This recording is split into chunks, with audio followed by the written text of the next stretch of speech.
Top live cricket മലയാളത്തിന്റെ പുതിയൊരു വീഡിയോയിലേക്ക് സ്വാഗതം. രാജസ്ഥാൻ റോയൽസിന് വീണ്ടും ജയം. തുടർച്ചയായ രണ്ടാം ജയമാണിത്. ഈ ജയം കുറച്ചുകൂടി വ്യത്യസ്തമാകുന്നത് രാജസ്ഥാന്റെ തിരിച്ചുവരവിൽ നിന്നാണ്. ഓപ്പണർമാരായ SSC ജയ്സ്വാളും ജോസ് ബട്ട്ലറും സഞ്ജു സാംസണും തുടക്കത്തിലെ പുറത്തായപ്പോൾ അങ്കലാപ്പിലായ ടീമിനെ വിജയത്തിലേക്ക് നടത്തിയത് റിയാൻ പരാഗും കൂട്ടായി എത്തിയ രവിചന്ദ്രൻ അശ്വിനുമാണ്.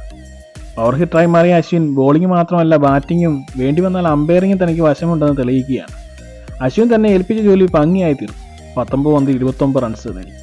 ഒട്ടേറെ വിമർശനങ്ങൾ ഏറ്റുവാങ്ങിയ താരമാണ് റിയാൻ പരാഗ്. ആഭ്യന്തര ക്രിക്കറ്റിൽ താരം മികച്ച രീതിയിൽ കളി. IPL വീമ്പടി മാത്രമായിരുന്നു. ആഭ്യന്തര ക്രിക്കറ്റിൽ ആസാമിന് വേണ്ടി മികച്ച രീതിയിൽ കളിക്കുന്ന താരം IPL വരുമ്പോൾ ഒരു മത്സരം പോലും തിളങ്ങാൻ സാധിക്കാതായി. ക്യാച്ച് എടുത്താൽ ഡാൻസ് കളിച്ച് മാത്രം നടക്കുന്ന പയ്യൻ. ബാറ്റിങ്ങിൽ വലിയ മാറ്റമൊന്നും തന്നെ ഉണ്ടായിരുന്നില്ല. രാജസ്ഥാൻ റോയൽസിന്റെ ഓണറുടെ മകനാണോ എന്ന് പോലുള്ള ചോദ്യം ഉയർന്നു. പ്ലേയിങ് ഇലവിൽ നിന്നും മാറ്റാതെ രാജസ്ഥാൻ കൂടെ കൂട്ടിയ താരമാണ് പരാഗ്. വിമർശകരുടെ വായടപ്പിക്കുന്ന മറുപടിയാണ് ഈ IPL സീസണിൽ റിയാൻ പരാഗ് നടത്തിക്കൊണ്ടിരിക്കുന്നത്.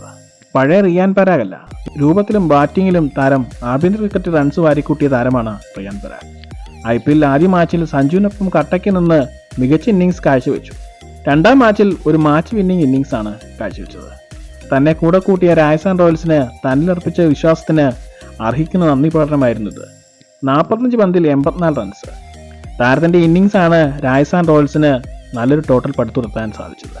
അല്ലായിരുന്നെങ്കിൽ രാജസ്ഥാൻ റോയൽസ് 150 പോലും കടക്കുമുണ്ടായിരുന്നില്ല. മത്സരത്തിന് ശേഷം ക്യാപ്റ്റൻ സഞ്ജു സാംസൺ പറഞ്ഞത് ഇങ്ങനെയാണ്: റിയാൻ പരാഗ് ഇന്ത്യയുടെ ഭാവി താരമാണ്. നിരവധി ഭാവി താരങ്ങളെ വാർത്തെടുത്തിട്ടുള്ള രാജസ്ഥാൻ റോയൽസിൽ സഞ്ജു സാംസൺ, SSC ജയ്സ്വാൾ, ധ്രുവ് ചുറൈൽ, ഇപ്പോൾ ഇതാ റിയാൻ പരാഗ്. ഇത്തരം ക്രിക്കറ്റ് വാർത്തകൾക്കായി ഈ ചാനൽ സബ്സ്ക്രൈബ് ചെയ്യുക.